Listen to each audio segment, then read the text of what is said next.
Graça e paz, povo de Deus. Hoje são 18 de dezembro de 2022, aproximadamente 9h47. Perdão. Vou tomar um pouquinho de água, né? Perdão. Vamos lá. Hoje nós vamos conversar um pouco, tentarei ser o mais breve possível. Tentarei falar num linguajar que você vai me entender. Não irei ler as passagens bíblicas, mas direi para você aonde elas estão, para que nossa conversa aqui tenha mais dinamismo, tá? A gente possa deixar mais compacto, mais enxuta a nossa conversa. A casa do Senhor. Quando eu falo a casa do Senhor, o que vem à sua mente? Nós temos duas coisas que remetem à palavra casa do Senhor. O templo do Senhor, a morada do Senhor.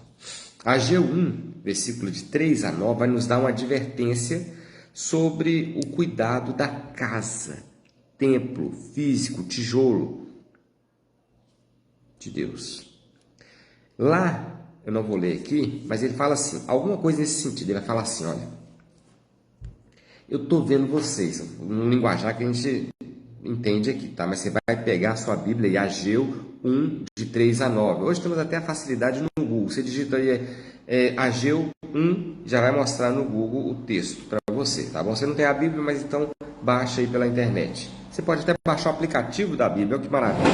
Nós estamos vivendo ainda um tempo que você tem liberdade de buscar a palavra de Deus, porque tudo indica que nós estamos aproximando a reta final. Não preciso nem te alertar sobre isso, ou preciso, senão a gente vai conversar sobre isso futuramente, tá bom? Mas hoje vamos ater a esse tema aqui. Ageu 1, de 3 a 9, vai dizer alguma coisa nesse sentido, ó. Deus está de olho em você.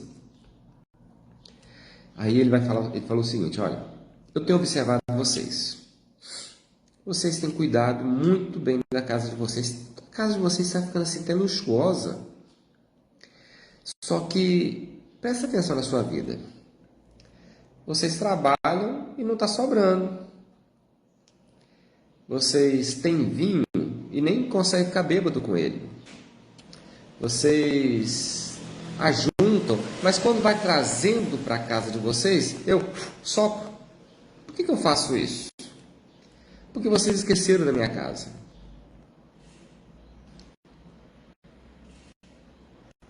Ele está fazendo um alerta. Ele está falando o seguinte, olha, ele está falando assim, vocês podem até cuidar da casa de vocês, mas cuide da minha também. Vai para os bosques, traz madeira, construa o meu templo. De verdade, Deus precisaria de um templo? Não, Deus não precisaria de um templo. Por que a importância do templo? A importância do templo é porque é lá que nós nos abastecemos, é lá que o ímpio, quando ele se arrepende, ele vai buscar algum lugar, ele vai buscar a presença de Deus, a casa de Deus, alguém para orar por ele. Então, há a importância do templo físico, sim.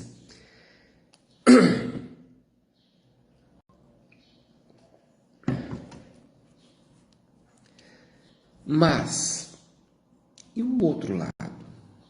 O templo espiritual é o seu corpo. Nosso corpo. 1 Coríntios 6, versículo 19, vai falar que nós somos o templo do Espírito Santo de Deus e que nós não pertencemos a nós mesmos. Não sabeis vós que vós sois o templo do Espírito Santo e vocês não pertencem a vocês mesmos, lembra? Pois é, se você não lembra, você tinha que lembrar, ou você tinha que conhecer. Então você vai procurar aí, Gálatas 6, de 7 a 8, tá bem? Ah, meu corpo, minhas regras, não funciona assim não, tá? Pode até funcionar na mente de um ímpio pensar assim, mas não funciona, nem para ele, nem para nós. Nosso corpo é templo do Espírito Santo de Deus. Aqui em casa, eu tenho crianças pequenas, né? Tem uma de 12, uma de 5 e uma de 2 que está caminhando para 3 já, né?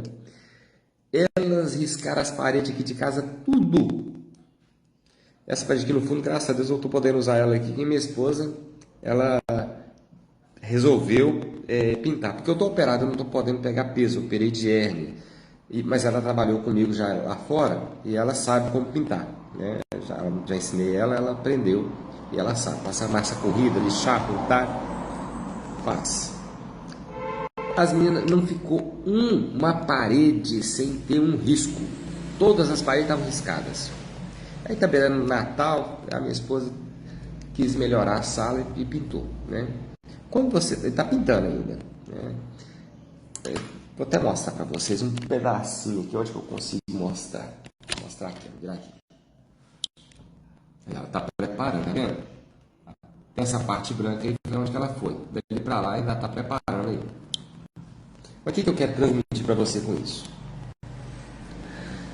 Quando as paredes estão sujas, riscadas, dá um ambiente pesado, uma coisa ruim. Ela até faz, ela fez até uma analogia. Você está parecendo casa de drogado, né? Onde chega, está tudo riscado as paredes. Estava realmente um ambiente pesado, mas você pintar é uma coisa cansativa, demanda tempo, demanda dinheiro, e as meninas não paravam de riscar, porque são crianças, são pequenas, não tem muito entendimento. E às vezes a gente age como criança. A Bíblia até fala sobre isso, que às vezes a gente age como criança, né? Quando eu era criança, fazia coisa de criança, hoje sou adulto, faço coisa de adulto. Outra parte fala, eu não dei comida sólida para vocês, porque vocês eram como criança, ainda são como criança, por isso que eu te dei leitinho para vocês. Ou seja, na nossa caminhada cristã, nós somos como bebezinho, a gente vai crescendo, você vai adquirindo conhecimento bíblico e vai crescendo até a estatura de varão perfeito, tá? Perfeito. Então, aos que estão entrando, nós estamos conversando sobre a casa do Senhor, né? O templo físico e o templo espiritual. Você que entrou aí agora, você vai procurar em Ageu 1, de 3 a 9, vai falar sobre o templo físico, e Gálatas 6, 7 vai falar do templo espiritual, que somos o nosso corpo, né? De tempo em tempo a gente tem que dar uma reforminha, limpar aquilo que está sujo do nosso corpo, deixar o ambiente mais bonitinho para o Espírito Santo de Deus habitar em nós. Aqui em casa nós estamos fazendo isso, nós estamos dando uma lixada, pintar, tampar uns buraquinhos, ver onde está o problema e resolver essa questão aí.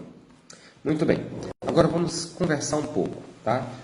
Falamos alguns textos, nós vamos falar outros textos, mas agora eu queria falar com você o seguinte: muitas pessoas vivem como se não fossem voltar para a eternidade. Já para perceber isso?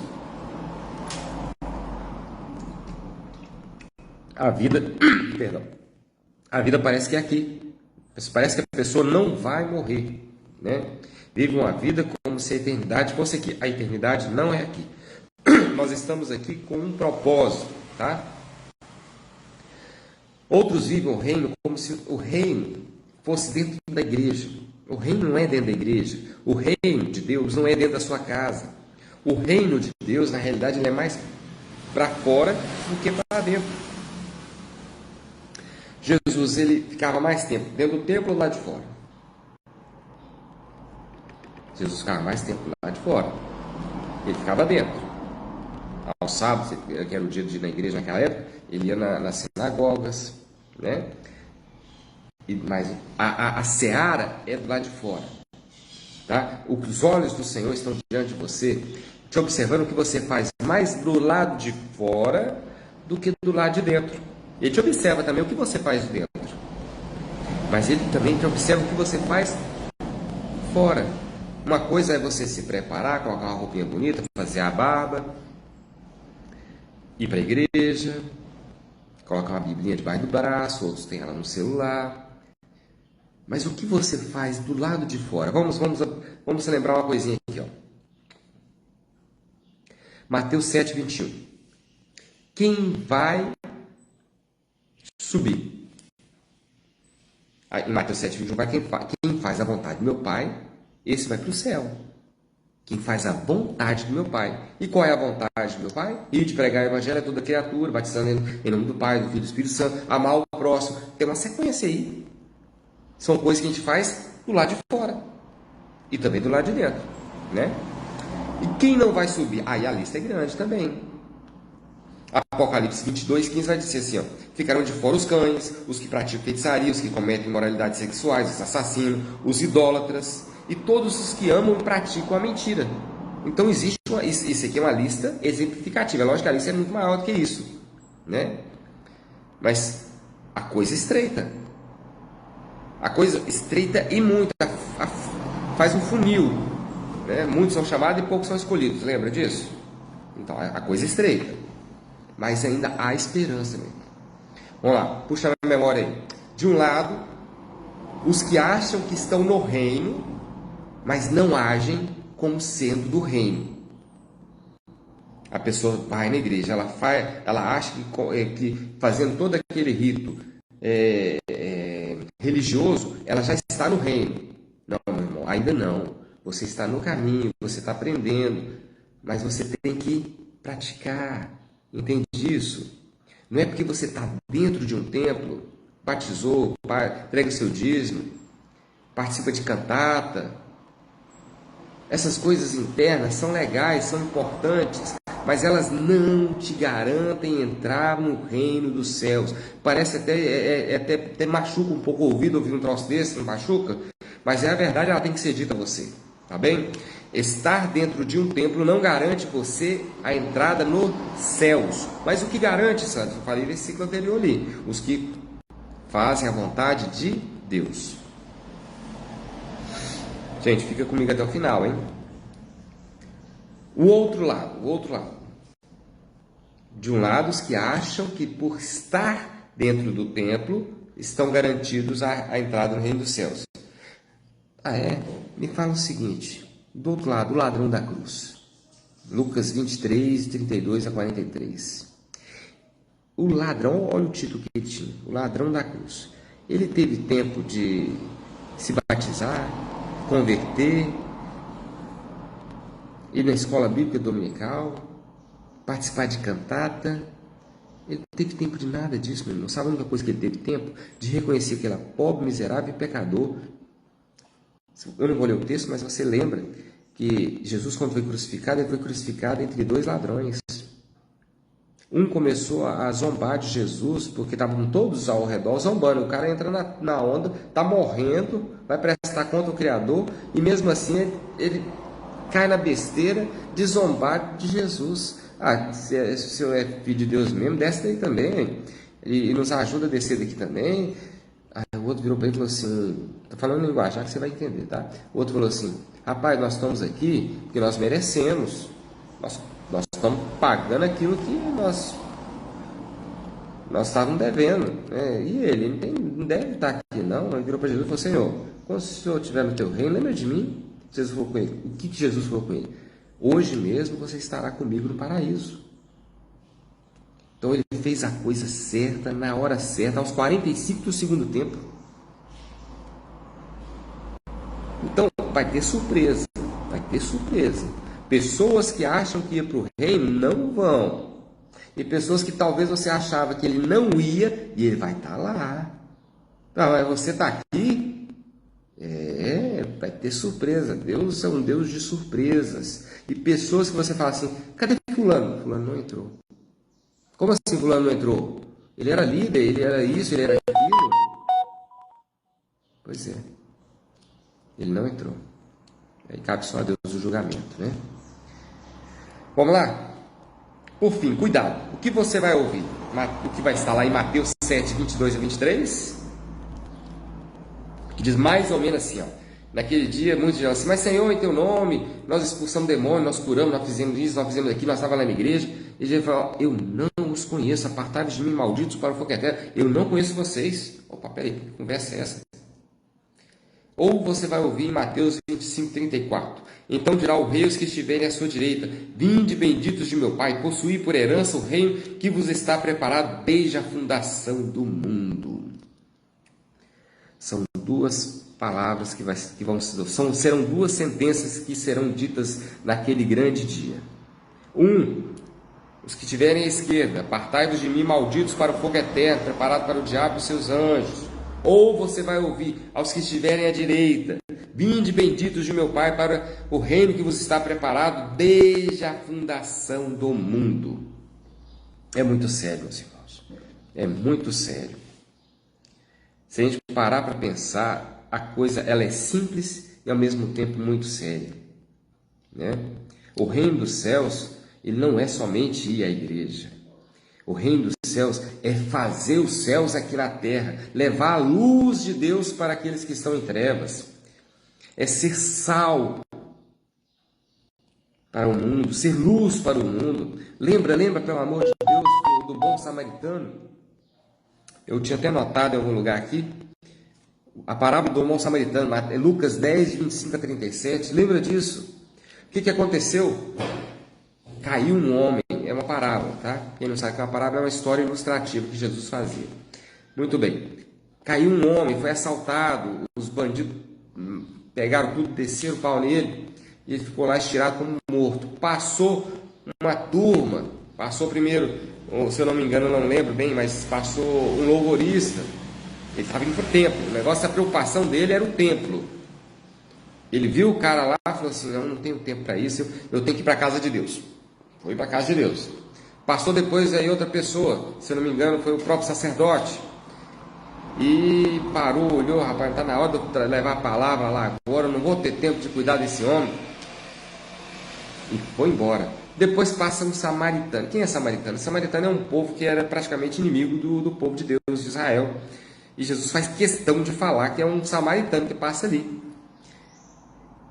E o samaritano olhou, colocou azeite nas feridas do cara, levou o cara para um hotel e pagou as despesas do cara, e ainda falou com o homem lá assim, olha, eu vou viajar, está aqui o dinheiro para a estadia dele, um pouquinho a mais, se faltar alguma coisa na volta eu volto e pago. E Jesus ainda fala assim, quem foi o próximo dele? Ué, foi esse que cuidou dele. Entendeu aí? O que você está fazendo? Está preocupado só com o templo? Outros nem estão preocupados com o templo. A questão aqui é o exagero. Quero que você traga na sua memória o seguinte, é o exagero. Você tem que trazer o equilíbrio. Você não pode ficar preocupado somente com o templo e esquecer